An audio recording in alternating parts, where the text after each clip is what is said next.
was called the Spring Statement, and it wasn't really supposed to be a big fiscal moment. It was supposed to be just an update on how the economy was doing at the moment, get the new numbers from the Office for Budget Responsibility.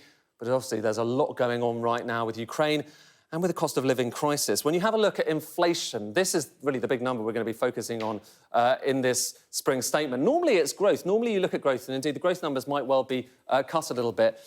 But this was what was forecast last time around in 2022, 4%. Well, we're already well above that. So that bar's going to go up a lot.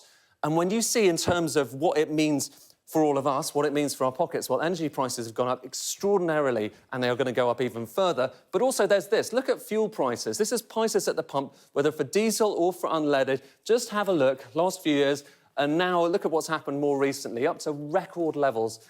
And in many other countries around Europe, they have cut taxes on petrol, on fuel. Will the Chancellor do the same as well? It would make a big difference for many motorists.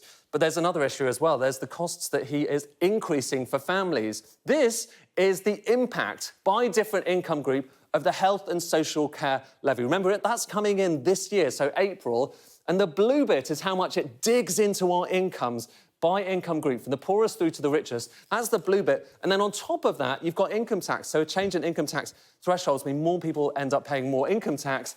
And it's a lot. You know, you're talking about more than £1,000 for the richest, and indeed for the poorest, there is a big question mark, given how much they are having to pay for that cost of living crisis, about how much they can bear. So does the Chancellor do something to ameliorate this? We will have to see. And finally, there's a question which isn't just about the cost of living crisis.